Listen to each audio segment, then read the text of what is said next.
அன்பான faith boosters family, இயேசு கிறிஸ்துவின் விலையேற பெற்ற நாமத்தில் உங்களை வாழ்த்தி வரவேற்கின்றோம். இன்றைய உலகில் திருமணம் என்பது எப்படி காணப்படுகிறது? ஒரு நாள் கொண்டாட்டமாகவா, இல்லை 50-50% இல்லை யார் சிறந்தவர் என்றா?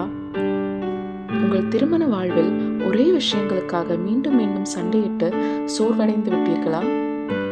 பொறுப்புகள், எதிர்பார்ப்புகள் என ஒரு தொடர்ச்சியான போராட்டம் போல் தோன்றுகிறதா?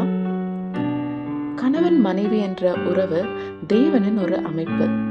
மனிதன் தனிமையாக இருப்பது நல்லதல்ல என்று தேவன் அறிவித்து திருமணத்தை அடித்தள உறவாக நிலைநாட்டினார். இது வெறும் சட்ட ஒப்பந்தமாக அல்லாமல் வாழ்நாள் முழுவதும் நீடிக்கும் ஒரு உடன்படிக்கையாக இருக்க வேண்டும் என்பதற்காக தேவனால் உருவாக்கப்பட்டது. உங்க வேதாகமத்தை எடுத்து திறந்த இருதயத்துடன் வாருங்கள். திருமணம் என்பது வெறும் ஒப்பந்தம் அல்ல, மாறாக அது தேவனுக்குள் கணவன் மனைவி இணையும் ஒரு உடன்படிக்கை என்பதையும் அதில் தேவன் இருவருக்கும் வைத்திருக்கும் நோக்கத்தையும் இன்னும் ஆழமாக தியானிப்போம். இன்றைய காலகட்டங்களில் உலக பிரகாரமான திருமணம் என்பது சுயநிறைவு, தனிப்பட்ட மகிழ்ச்சி மற்றும் தற்காலிக உணர்வுகளில் மாத்திரமே கவனம் செலுத்துகிறது. சோதனைகள் வரும்போது உணர்ச்சிகள் மாறுவதால் உலகியல் அஸ்திவாரம் உடைகிறது. உங்கள் திருமணம் கலாச்சார போக்குகளின் அடிப்படையில் அமைந்திருந்தால் அதுவும் கலாச்சாரத்திற்கு ஏற்ப மாறும். வேதாகம திருமணம் சுய தியாகம், பரஸ்பர பரிசுத்தம் மற்றும் வாழ்நாள் உடன்படிக்கை ஆகியவற்றில் கவனம் செலுத்துகிறது. மேலும் சோதனைகளின் மத்தியிலும் வேதாகம அஸ்திவாரம் உறுதியாக நிற்கிறது. ஏனெனில் தேவனுடைய வார்த்தை ஒருபோதும் மாறுவதில்லை. திருமண வாழ்வில் உன்னை நீயே கண்டுகொள் என்று உலகம் சொல்கிறது. ஆனால் வேதாகமமோ உன்னை அர்ப்பணித்துக்கொள் என்று சொல்கிறது. திருமணத்திற்காக உலகம் கூறும் பட்டியலை பின்பற்றுகிறீர்களா அல்லது தேவனின் வடிவமைப்பை பின்பற்றுகிறீர்களா? திருமணம் எனும் பந்தம் ஒரு அற்புதமான விஷயம். ஆனால் உண்மையை சொல்ல போனால் அது ஒரு கடினமான உழைப்பும் கூட. முதலில் நான் என்ற மனநிலையிலிருந்து முதலில் தேவன் என்ற மனநிலைக்கு கணவனும் மனைவியும் மாற வேண்டும். எபேசியர் 5:21-33 படி கணவன் மனைவி உறவானது கிறிஸ்துவுக்கும் திருச்சபைக்கும் இடையிலான உறவை பிரதிபலிக்கும் ஒரு ஆழமான ரகசியமாகும். அது தியாகம் நிறைந்ததும் நிபந்தனையற்றதுமான மற்றும் ஒன்றிணைந்து ஒரே சரீரமாக ஐக்கியத்தை உருவாக்கும் தெய்வீக அன்பிற்கு ஒரு உயிருள்ள பூமிக்குரிய உதாரணமாக விளங்குகிறது. இப்பேற்பட்ட ஒரு ஐக்கியத்தை நாம் பயபக்தியுடன் காத்துக்கொள்ளாமல் பூமிக்குரிய காரியங்கள் நிமித்தம் அநேக நேரங்களில் உதாசீனப்படுத்துகிறோம். திருமணத்தில் கணவர்கள் கிறிஸ்துவை முன்மாதிரியாக கொண்டவர்கள்.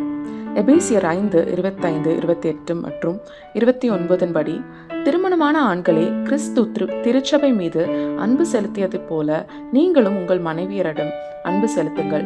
ஏனெனில் கிறிஸ்து திருச்சபை மீது அன்பு செலுத்தி அதற்காக தம்மையே ஒப்புவித்தார்.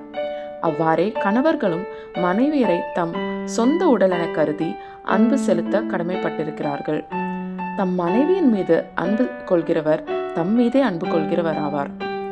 தம்முடைய உடலை எவரும் வெறுப்பதில்லை, அதை பேணி வளர்க்கிறார். அவ்வாறே கிறிஸ்துவும் திருச்சபையை பேணி வளர்த்து வருகிறார்.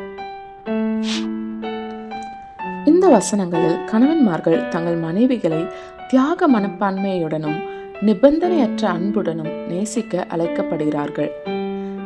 திருச்சபைக்காக தம்மை தாமே ஒப்பு கொடுத்த கிறிஸ்துவை பின்பற்றி இந்த அமைப்பு காணப்படுகிறது. அதாவது கிறிஸ்து உடன்படிக்கையின் மூலம் திருச்சபையை தம் சரீரத்தின் ஒரு அங்கமாய் இணைத்து திருச்சபை தூய்மையாகவும் மாசற்றதாகவும் இருக்க அவர் தம்மை தாமே அவர்கள் மீதான அன்பின் நிமித்தம் ஒப்பு கொடுத்தவாறு ஒரு கணவன் தன் மனைவியை நேசிக்க அழைக்கப்படுகிறார். இது தேவனின் அகாப்பே அன்பை வெளிப்படுத்த ஒரு அழைப்பு. அகாப்பே அன்பு என்பது அன்பின் மிக உயர்ந்த வடிவமாகும். இது தன்னலமற்ற, நிபந்தனையற்ற மற்றும் தியாகம் நிறைந்த ஒரு அன்பு. மனித குலத்தின் மீதான கடவுளின் அன்பை பிரதிபலிக்கிறது.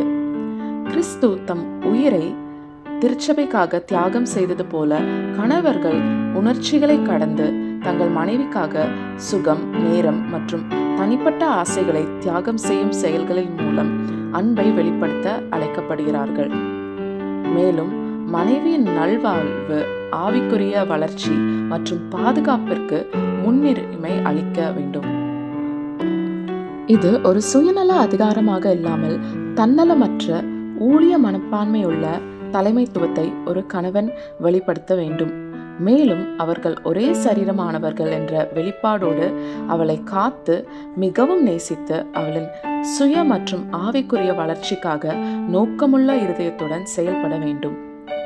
இத்தகைய செயல்களை வெளிப்படுத்த மனைவி தகுதியானவளா என்று ஆராயாமல் இயேசு தகுதியற்ற சபைக்கு வெளிப்படுத்திய அன்பை முன்னிலைப்படுத்தி கணவனானவன் தியாக அன்பையும் அர்ப்பணிப்பையும் தன்னலமற்ற தலைமைத்துவத்தையும் ஒரு தினசரி தொடர்ச்சியான செயலாக வெளிப்படுத்த வேண்டும். அது மனைவியின் செயல்களையோ அல்லது எதிர்வினையையோ அடிப்படையாக கொண்டு செய்யாமல் மாறாக எல்லா சூழ்நிலையிலும் கிறிஸ்துவின் அன்பை பிரதிபலிக்குமாறு நடந்து கொள்ள வேண்டும். திருமணத்தில் மனைவிகள் திருச்சபையை முன்மாதிரியாக கொண்டவர்கள். எபேசியர் 5:22-23-24 படி மனைவிகளை கர்த்தருக்கு கீழ்ப்படுகிறது போல உங்கள் சொந்த புருஷர்களுக்கு கீழ்ப்படியுங்கள். கிறிஸ்து சபைக்கு தலையாய் இருக்கிறது போல புருஷனும் மனைவிக்கு தலையாய் இருக்கிறான். அவரே சரீரத்திற்கும் இரட்சகராய் இருக்கிறார். ஆகையால் சபையானது கிறிஸ்துவுக்கு கீழ்ப்படுகிறது போல மனைவிகளும் தங்கள் சொந்த புருஷர்களுக்கு எந்த காரியத்திலையும் கீழ்ப்படிந்திருக்க வேண்டும்.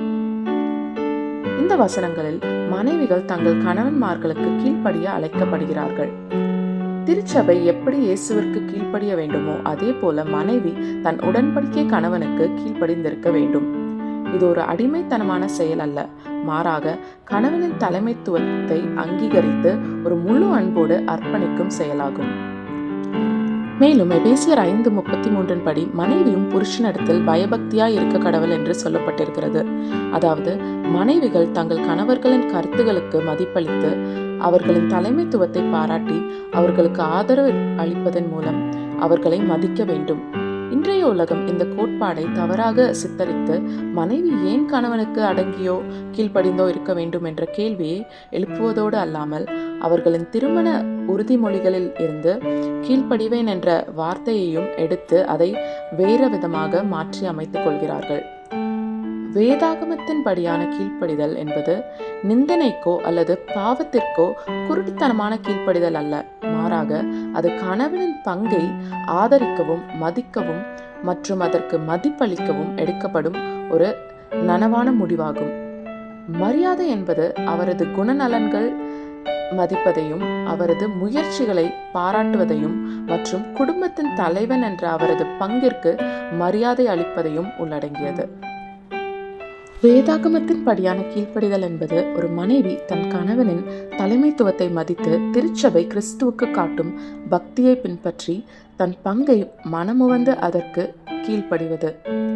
கிறிஸ்து திருச்சபைக்கு தலைவராக இருப்பது போலவே கணவனும் மனைவிக்கு தலைவராக இருக்கும் ஒரு உடன்படிக்கை அமைப்பாக இது காணப்படுகிறது. மேலும் கணவன் மரியாதை அளிப்பதற்கு தகுதியுள்ளவரா என்று பாராமல் மனைவி வேதாகமத்தின் படி அவரை கனம் பண்ணும்போது கணவரின் குணம் தானாக மனைவியை வேதாகமத்தின் படி அன்பு செய்யவும் அரவணைக்கவும் தூண்டும். யார் முதல் வேதாகம குணத்தை வெளிப்படுத்துவது என்ற மனநிலையில் இருந்து இருவரும் மாறி கணவன்மார்கள் எந்த எதிர்பார்ப்புமின்றி மனைவி மீது அன்பு கூர்ந்து பாதுகாக்க கடவன். அதே போல் மனைவியும் தன் கணவனை எல்லா சூழ்நிலைகளிலும் கனப்படுத்த கடவுள். இதுவே தேவன் அமைத்த உறவின் அவர்களது பங்காகும். கணவனின் இந்த செயல் மனைவியை மேலும் அவர் மீது மரியாதை செலுத்த தூண்டும். அதே போல கணவனின் அரவணைப்பும் பாதுகாப்பும் பெறுகிற மனைவி மேலும் அவரை கனப்படுத்த விரும்புவாள். இது ஒரு நாள் செயலாக இல்லாமல் என்றும் தொடர்ந்து பின்பற்றக்கூடிய வழக்கம். தேவன் உங்கள் உறவில் இருக்கும்போது கடினமான வேலைகளிலும் நம்மால் ஒன்றிணைந்து கடக்க முடியும். இந்த அமைப்பில் யார் பெரியவர் யார் சிறியவர் என்ற பேச்சிற்கு இடமில்லை. இருவருக்கும் வெவ்வேறு பொறுப்புகள் இந்த உறவில் இருக்கிறது. அதை அவரவர் கடைபிடிக்க கடவர்கள். மேலும் வேதாகம திருமணம் 50-50% அல்ல, மாறாக 100% இருவரும் முழுமையாக பங்கேற்க வேண்டும். மேலும் கிறிஸ்துவ திருமணம் உலகத்தின் நியமத்தின்படி இருவரின் உறவல்ல, மாறாக 3 பேர் இருக்கும் உறவு. அதாவது இயேசு கிறிஸ்து, கணவன் மனைவி. இது வெறும் ஒரு முறியடிக்கக்கூடிய ஒரு ஒப்பந்தம் அல்ல, மாறாக வாழ்நாள் முழுவதும் காத்துக்கொள்ள வேண்டிய ஒரு உடன்படிக்கை. இறுதியாக, கிறிஸ்தவ திருமணம் என்பது கிறிஸ்து தம் மக்கள் மீது கொண்டிருந்த அன்பின் மூல உண்மைக்கு ஒரு உயிருள்ள மாதிரியாக அல்லது உவமையாக இருக்கும்படி வடிவமைக்கப்பட்டுள்ளது. இத்தகைய உறவை நாம் எப்படி இந்த உலகத்திற்கு காண்பிக்கிறோம் என்று சற்று சிந்தித்து பார்ப்போம். கணவன் தன் மனைவிக்காக தன்னை துறக்க அழைக்கப்படுகிறான். மனைவி அந்த தலைமைத்துவத்தை நம்ப அழைக்கப்படுகிறாள். கணவன் மற்றும் மனைவி இருவரும் ஒருவரை ஒருவர் நேசித்து மதித்து உயர்த்தி கொள்ளும் பணிவுள்ள ஓர் உறவையே வேதாகமம் வலியுறுத்துகிறது. இந்த வீடியோ உங்களுக்கு பிடிச்சிருந்தா லைக் பண்ணுங்க, கமெண்ட் பண்ணுங்க, உங்கள் அன்பானவர்களோட ஷேர் பண்ணுங்க. ஃபெய்த் பூஸ்டர்ஸ் சேனலை சப்ஸ்கிரைப் பண்ணுங்க. God bless you.